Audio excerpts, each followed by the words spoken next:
Welcome to Swim Segments. I'm your host, Brandon, also head coach of the Belleville Beast swim team. We're here to provide you some content during these strange times. Our special guest tonight is Naiden, who will also be doing a regular weekly feature on this show. We hope that you've been participating in Kristen's Instagram workouts. Also, a reminder, if you haven't got your 2 kilometer run challenge time into her, please submit that as soon as you can.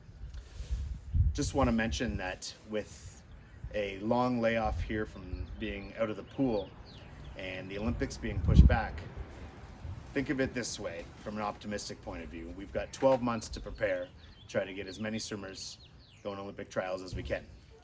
So without further ado, thank you for joining us for the show and enjoy.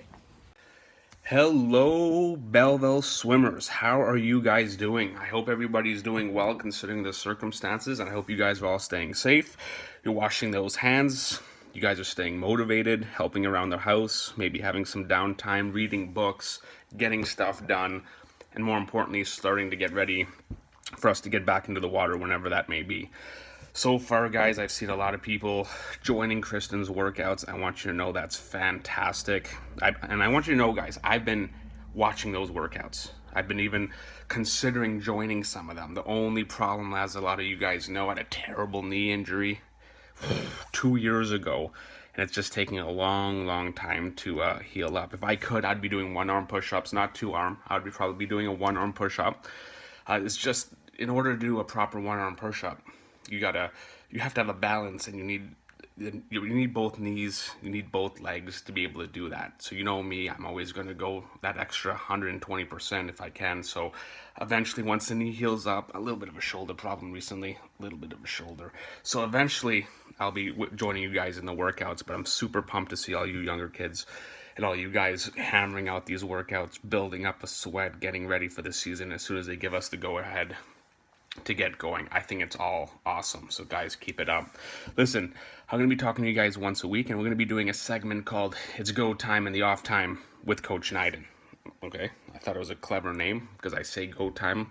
It's go time all the time at practice, and this is the off time. So the segment may change its name every single week, but today it's go time in the off time.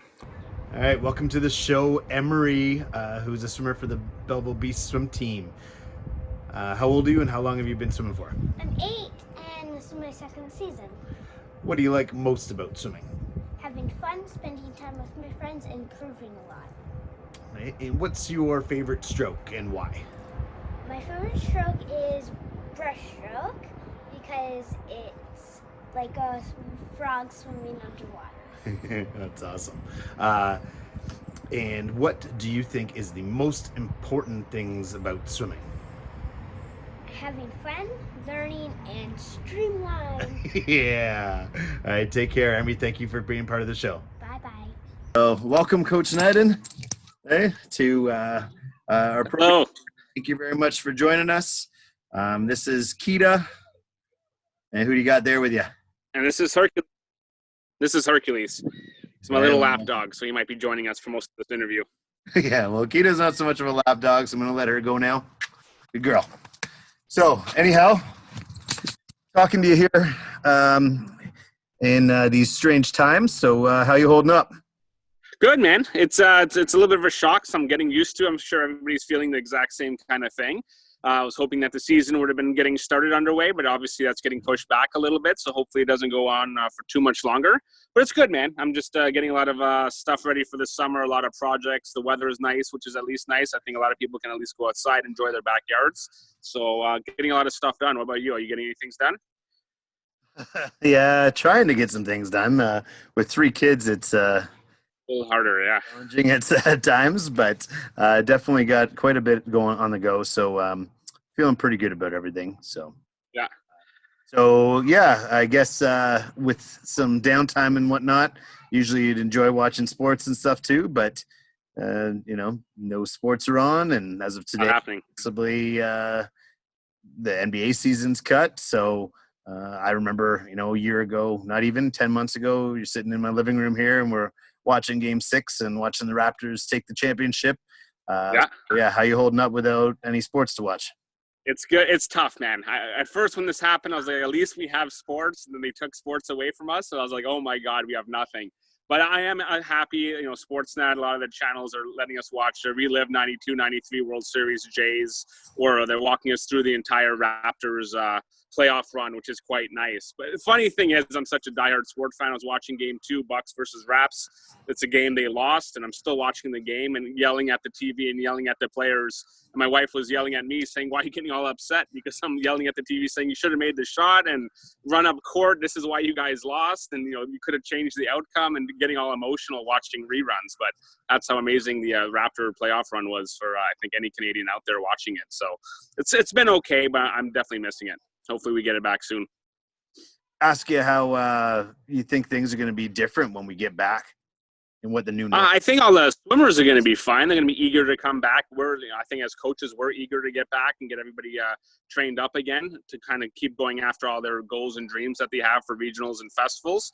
But I think there'll be a couple small things. I think some of the shenanigans, you know, sharing water bottles or spitting water at each other, that kind of stuff might have to stop a little bit, or at least go on stop temporarily until this whole situation is resolved. But all in all, I think it'll be okay. Maybe wash our hands more, you know, keep cleanliness up in the change rooms. But I think all in all, everything will be okay. And I think everybody's going to be eager to come back as soon as they give us the go-ahead. It's Batman versus Spider-Man. It's the 5-lap challenge, Batman versus Spider-Man. Get set, go! And into the 3rd lap. Come back up. Batman's got an early lead on Spider-Man. And going into the final lap. Hey, Spider-Man touches. Who wins? Who wins? Batman!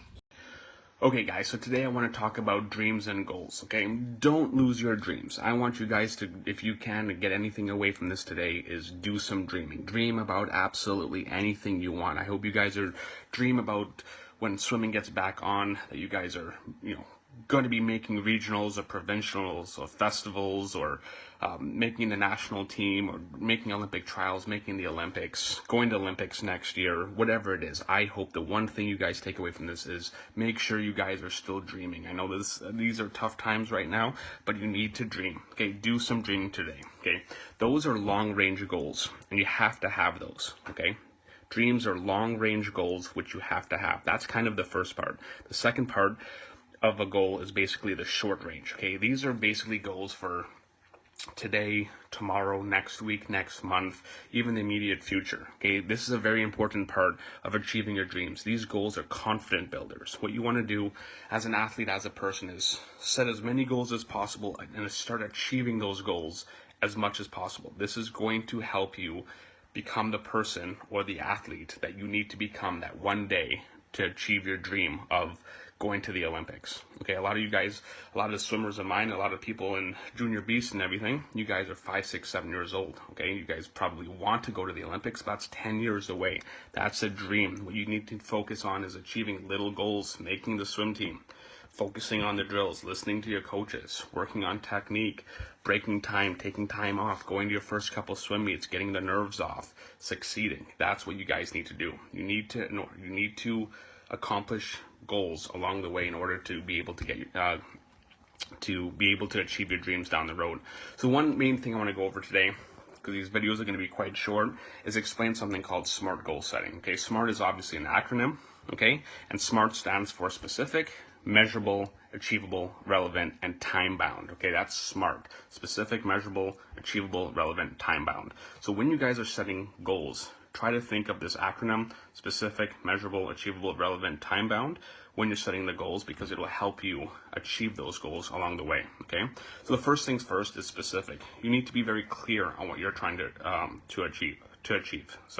This will ensure greater focus and increase the likelihood of success. Okay, so try not to have a vague goal. Okay, your goal should be specific to you. If it's dropping time, if you want to put a specific time, if there's a club record you want to go after, make the goal specific to you, not saying I want to get close to, or I want to give it my best shot. Be specific, hold yourself accountable to it. So when you're setting a goal, make sure that goal is specific. Okay, the second one is measurable. Have some kind of measure of the goal you're trying to achieve, okay? An example that I want to use for this is, let's just say you're taking 24 strokes a length in freestyle, okay? And your goal is to get down to 18. Okay, so a specific goal would be to actually say I want to get under 20 strokes, but I actually want to be very specific and get to 18 strokes. So a measurable goal is basically something where along the way, so when you're going from 24 strokes eventually to 22 strokes, 21 strokes, 20, 19, you can hold yourself accountable and see, oh, I'm slowly achieving my goal. Yes, maybe you wanted to achieve it in a month time, maybe you need a couple months, but at least you start seeing that you're starting to slowly accomplish it along the way. So throughout the goal, try to have some kind of indicators or some kind of measure to make sure you're on track in actually accomplishing that goal. Okay, that's actually quite an important one. Another one is when you're setting a goal is to make it achievable. Okay, to motivate you, the goal must be achievable, but something that you can actually accomplish. So especially for shorter term goals, you can't do something absolutely crazy. As a swimmer, I remember I did this a lot. I thought I could just drop 5 or 10 seconds. Okay, that's probably something that can't happen. You don't want to become discouraged. So when you're setting these goals, make sure that they're going to be achievable to you in the timeline that you have given yourself. Okay, worst case, this might take a few times. You might miss your goal or fail at your goal a few times, but when you're setting that next goal, you should always be setting goals along the way. Make sure that they're achievable to you. You need those wins along the way to keep you motivated, to keep your head on, and keep you confident. Another goal that you need to, the next part of the SMART acronym is relevant. Your goals must be relevant to you, okay? You are motivated to achieve your goal on your own. So make sure that whatever goal you choose, it's for you, not the person next to you, not a family member, not what your mom and dad want you to do. It has to be specific to you, okay? You need to achieve the goal. It's going to be you doing all the hard work. It's going to be you trying to better yourself. It's going to be all on you in order to achieve this goal. So whatever it is, make sure it's relevant to you, okay? Look at yourself. Don't set a goal that you just can't do, or it's something that someone else wants you to do. By doing that, you just won't be motivated to try to achieve it. Make sure it's relevant to you when you're doing that. Lastly, time bound. Okay, this is kind of the final link in the whole measurement. So when you do this, you want to actually set a date. Okay, when will you achieve this goal, and be specific. Okay, in the beginning, I'm not gonna lie, when I started using this acronym myself, when I was a swimmer, I failed the first couple goals because I was off on my dates. But eventually I started holding myself more and more accountable. I focused on the little things, and I was able to get within a couple days or weeks of my goal. Whereas in the beginning, I was kind of all over the place. I eventually got very specific with my goals, and I was able to achieve them, okay? So those are the things I just wanted to kind of talk to you guys about today, is SMART goal setting, okay? Be specific, be measurable, be achievable, relevant, and time-bound. If you start using this acronym to set your goals, you will become a better athlete, better person, your confidence will go higher, and you will accomplish a lot more in your life. Guys, that's all for me from today. So that's enough for It's Go Time in the Off Time with Coach Neiden. Guys, stay good, stay healthy, have fun, listen to your parents, do some exercises. I'll be there soon. I'll be there eventually. But guys, take care, and I'll talk to you guys next week. Take care. Bye. With swimming on the hiatus, maybe you want to try some new activities for yourself.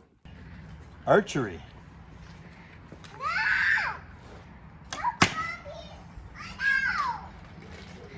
Or playing basketball.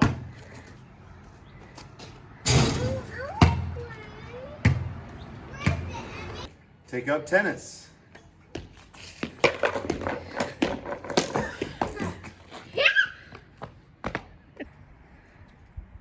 Toss a frisbee.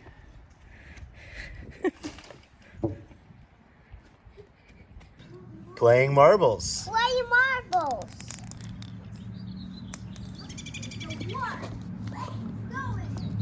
Or my personal favorite, taking a nap. Okay, so welcome back to Coach Neiden here. You got Hercules Hello. back with you. Yeah. I got Emery, Olive, and Grady here that are all just saying a quick hello, and then we'll get to the talk. So say hello. Hello. Hello. Hello. Hi, guys. Okay, say bye to Neiden. Hi, Neiden. Bye, guys. Take care. Listen to your dad. Okay, bye. Well, Who's Hercules? Go. The dog. That's Hercules. Yeah, you're going outside. Tell me how you started swimming and what age did you begin? Yeah, I started swimming. I'm a Pisces baby. I was in the water. My brother was 8 years older, and my sister 5 years older. So I didn't really have a choice. I got in the water at a really young age. I believe it was 6 or 7. My brother swam ahead of me. He was 8 years older. So I think my club allowed me to go a little earlier just because my brother and sister were swimming. So I kind of got a little lucky.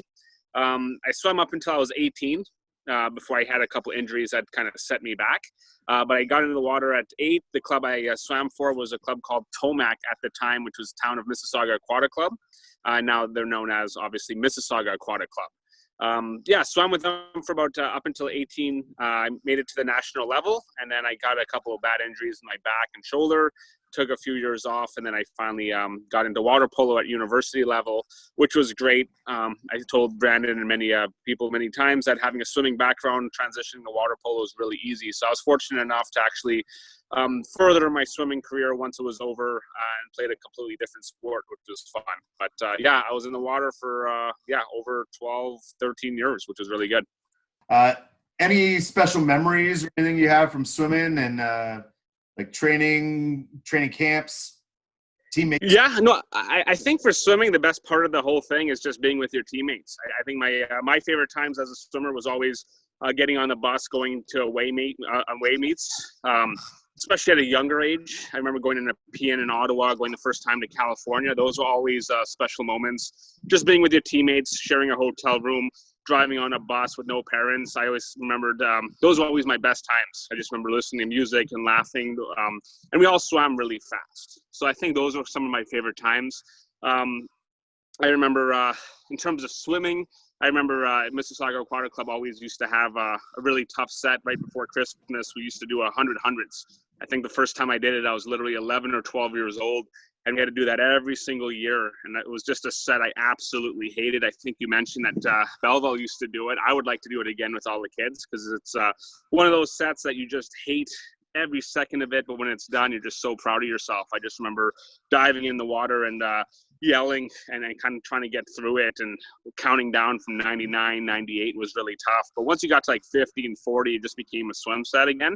And I remember some of those moments were love-hate kind of things. But I think that's what also helps you become a good swimmer and gets you through those tough races when you're just trying to fight through some pain because you've been there before.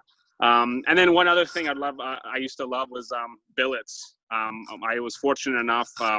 I was Olympic year. My brother was able to billet a number of times, and we had a couple good swimmers. We had Curtis Myden, who was a multiple Olympian and medalist, Mark Tewksbury, and Mark Versfeld. And one story I'll quickly share with you guys is we were with Curtis Myden. It was a pretty big meet. We were living in Mississauga, trying to get to the pool at the Olympium for, I think, his finals. I believe it was a final race, but long story short, our car broke down at the side of the road. So we only had a couple, like 45, 30 minutes to get him to the pool and do this big race that he traveled all this way from. And I remember we were just in complete panic. And the only thing that saved us was my brother used to wear those big hoodie ponchos that a lot of swimmers still wear today. And another swimming parent saw the big blue Mississauga Aquatic Club jacket, and they actually pulled over, grabbed Curtis, and took him to the pool. So it was kind of very stressful that we almost screwed up an Olympian's dreams, but it was a very cool situation to be able to have a billet and actually get to speak to an Olympian and see how they train and eat and just see how they act. I thought that was one of the best experiences that I ever had. What is a coach that you love, and what's your favorite part about being on deck with kids every day? For me, I think it is the kids. I think that's the biggest thing. I got to coach in Toronto and Mississauga, and the one thing I love about Belleville is just how polite and nice all our kids are. I think some of the mentality is, I think in the GTA, a lot of parents might push their kids, and because there's a lot more availability for them to join the club, whereas I think Belleville, you have to earn your spot, and then you have to take it seriously. So I think that's the one thing I've really appreciated. Kids are they train hard, they try hard, they're super polite, they want to listen to you, and they want to learn. So that's one thing I've just really appreciated since coming to Belleville. But I think just helping the kids, seeing them achieve, take off time, seeing them smile, seeing them just absolutely exhausted after practice, but developing. That's one thing I love about your philosophy as a head coach is we get to all kind of see all the kids transition to the next level and the next level. I love seeing my guys transition to Kristen's group. And then eventually, I can't wait to see some of them transition finally to your group, just to see how, helping them along the way and, planting little seeds of, technical ability or just whatever they can take away from each coach along the way. I think that's kind of one of the coolest things. But just coming to practice, seeing all the positive energy. We swim at a beautiful pool. The parents are fantastic, but just seeing the kids train, try, and just really appreciate the sport, I think is one of those things that just have me coming back from work. And like you've said many times, sometimes it doesn't even feel like a job. It just feels like an opportunity, and we're lucky to be able to do this. So I almost feel privileged many times. All right. Well, thank you for the time, and great speaking to you here. And yeah, we will continue some things on next week. Sounds great. Listen, I appreciate it. Stay safe, everybody. Take care. Thanks for listening. Thanks for watching. Listen to your parents and get some stuff done. Take care, guys. Thanks, Adam. All right, with some downtime, it's a perfect time to get some coloring in. So we're going to show you some pictures here. Nice job, Olive. Cool, Emmy. Oh, that's awesome, Olive. Great work, Emery. Go Bees! Go Bees! All right, that's it for this week. Thank you very much for joining us. Next week, we will have a Beast alumni swimmer, Coach Kristen, and a two-time Olympian coming in to join us for some interviews. So please catch us then. Thanks very much. Stay safe. Wash your hands.